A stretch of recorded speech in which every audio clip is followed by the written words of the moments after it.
안녕하세요. 정성호TV의 정성호입니다. 오늘은 3월 15일입니다. 이제 2022년도 3월 중순을 넘어가고 있습니다.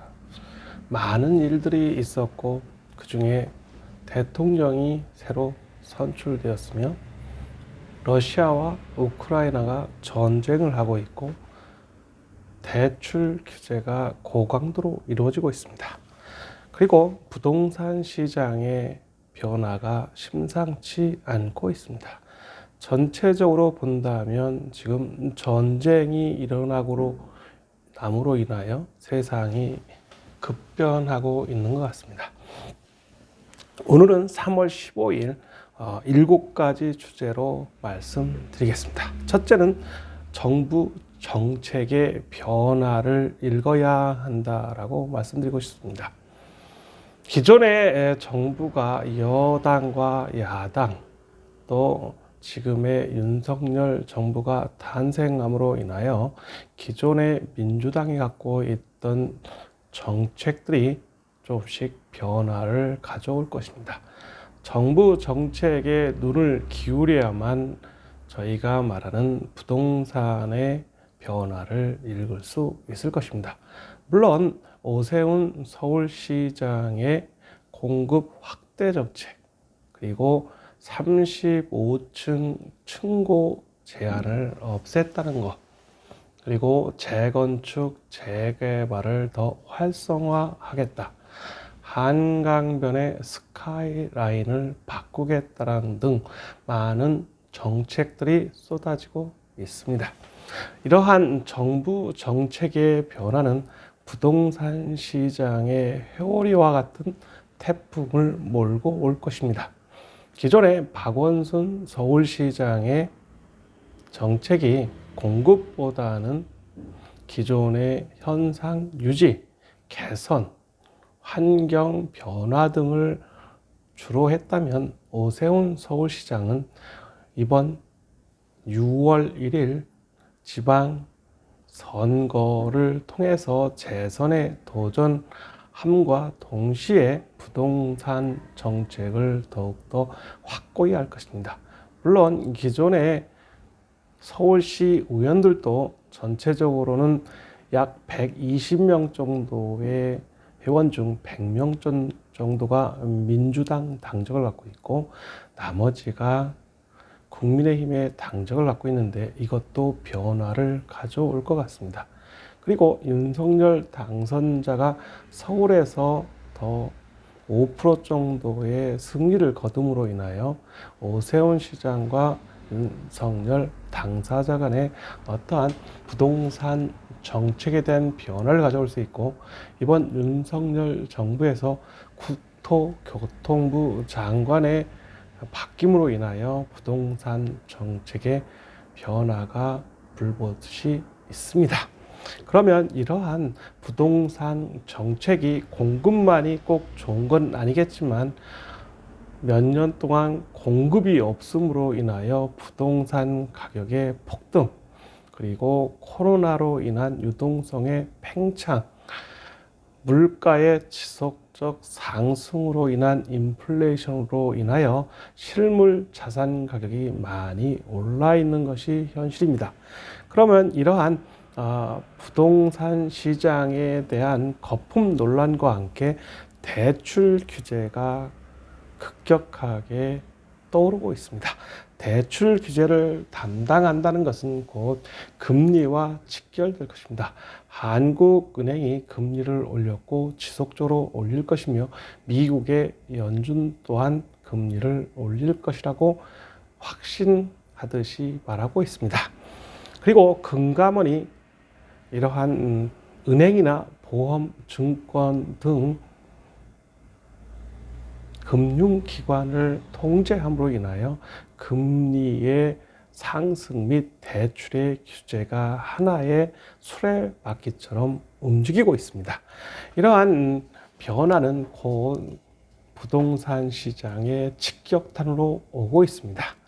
그리고 이러한 은행의 금리가 급격히 상승함으로 인하여 예를 들면 주식담보주택 주택담보대출의 금리가 보통 5%대를 넘어섰습니다.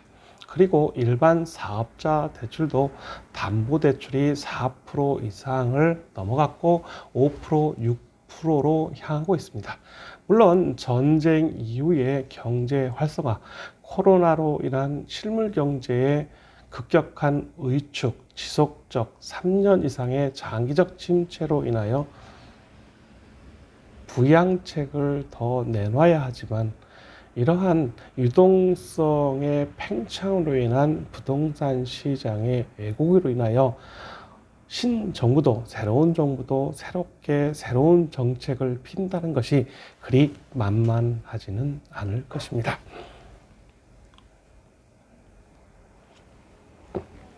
특히 은행의 고강도 대출 규제 및 다른 신규 은행의 진입으로 인하여 대출 시장이 확대되는 것도 있지만 서민 금융의 몰락으로 연결되고 있기 때문에 저신용자의 대출은 더 어려워지고 있습니다. 물론 이자 제한법에 의해서 최고 이자율이 20% 미만으로 떨어진 것은 좋은 일이지만 앞으로 이러한 금융시장의 불안은 곧 또 대출 금리의 급격한 상승은 부동산 시장을 더욱더 위축하게 만들 것입니다. 그리고 우크라이나와 러시아의 전쟁 파급 효과로서는 물류 대란이 가장 큰 테마로 떠오르고 있습니다. 경제를 급격하게 짓누르고 있는 물류의 왜곡, 즉 교류가 더더욱 어려워짐으로 인하여 물가 상승이 가장 높게 나타나고 있습니다. 미국이나 한국이나 전 세계가 매월 물가의 상승 최고치를 계속 갱신하고 있다는 것이 더더욱 소비자 물가의 상승을 이끌고 있고, 이러한 소비자 물가의 상승과 함께 기업이 생산 활동을 할 수 없는 원자재의 부족 또는 물류의 교란으로 인하여 생산자 물가 역시 지속적으로 상승함으로 인하여 국제 수지, 재화와 용역의 전 세계적 외국 간의 거래에 있어서 더더욱 어려움을 겪고 있습니다. 그러므로 인하여 전 세계 경제의 침체와 성장률의 저하를 많은 기관에서 지금 내놓고 있습니다. 이러한 전쟁의 장기화, 물류의 왜곡, 지속적인 물가 상승으로 인한 인플레이션 압박으로 인한 전 세계 경제의 위축은 곧 실물 경제의 직격탄을 맞고 있습니다. 부동산 시장의 가장 큰 변화는 크게는 아파트 가격, 특히 서울에 있는 아파트 가격은 많이 올랐지만 지방의 아파트는 지금 서서히 미분양이 쌓이고 있고 서울에 있는 아파트 가격도 지속적으로 지금 하락하고 있습니다. 그리고 아파트와 새로운 대체제 또는 아파트와 대체할 수 있는 연립이나 다세대 주택의 인기가 서울시장의 재개발과 맞물려서 인기는 있으나 금리의 급격한 상승으로 인한 대출 규제로 인하여 매매가 그리 원활하다고 볼 수는 없을 것입니다. 그리고 단독을 사서 연립주택을 짓거나 또는 원룸을 질 수 있는데 이 또한 지가의 지속적 상승으로 인한 대출 규제로 시장이 위축되고 있습니다. 그리고 부동산 시장의 변화 중에 하나는 이런 업무용 부동산과 상업용 부동산에서 뚜렷하게 나타나고 있습니다. 특히 업무용 부동산은 강남이나 소수, 서울의 인기 지역, 용산, 여의도 등 오피스는 아직 활성화되어 있지만 재테크의 확대로 인한 코로나로 인한 재택 인원이 증가함으로 인하여 오피스 수요조차 감소하고 있고, 앞으로는 이러한 소수 인원으로 사업이 영위될 것이기 때문에 오피스 시장 역시 위축될 것입니다. 상업용 부동산은 말할 것도 없을 것입니다. 실물 경제가 위축되었고, 코로나 장기화로 인하여 여의도, 명동, 강남 또는 학교가 많은 신촌이나 이대합 등, 홍대 등 많은 상업용 부동산에 불이 꺼지고 있습니다. 이것은 곧 실물 경제, 즉 자영업을 영위하는 사람에게 가장 큰 서민 경제에 큰 타격을 주고 있다라고 할 수 있을 것입니다. 이런 상업용 부동산의 침체는 서비스업의 침체와 맞물려서 고용이 더더욱 어렵게 하고 있고, 또 업무용 오피스 빌딩의 위축 역시 곧 노동시장의 위축을 감지할 수 있는 것입니다. 그리고 업무용 부동산의 한 축인 지식산업센터의 전망을 보면 분양가가 고공행진을 하고 있습니다. 물론 땅값, 대지 가격의 상승으로 인하고, 또 건축비, 집적 재료비, 노무비, 경비 등 모든 기초 원자재 값의 상승으로 인한 제조 원가, 즉 건축비의 상승을 말할 수 있을 것입니다. 이러한 기초 경비, 원재료, 노무비, 기타 경비의 급격한 상승은 원자재뿐만 아닌 많은 요소에서 건축비의 급격한 상승을 가져오고 있습니다. 이로 인하여 분양가가 상당히 높아지고 있고, 구로나 가산에도 분양하는 물건은 없지만 평당 2,500을 전후해서 분양가가 책정되고 있습니다. 그리고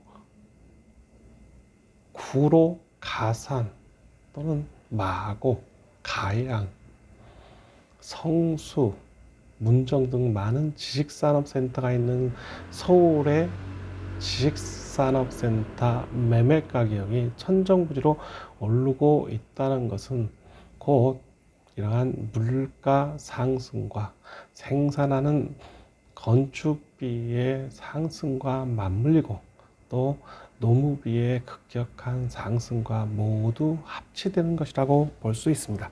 그리고 임대가는 아직 많이 오른 것은 아니지만 실물 경제의 위축도 있고, 또 많은 지식산업센터의 분양 또는 입주로 인해서 임대가는 많이 상승하지 않고 있으나, 이것도 곧 물가 상승과 이자율의 급격한, 즉 금리의 상승으로 인해서 올라갈 것은 당연할 것입니다.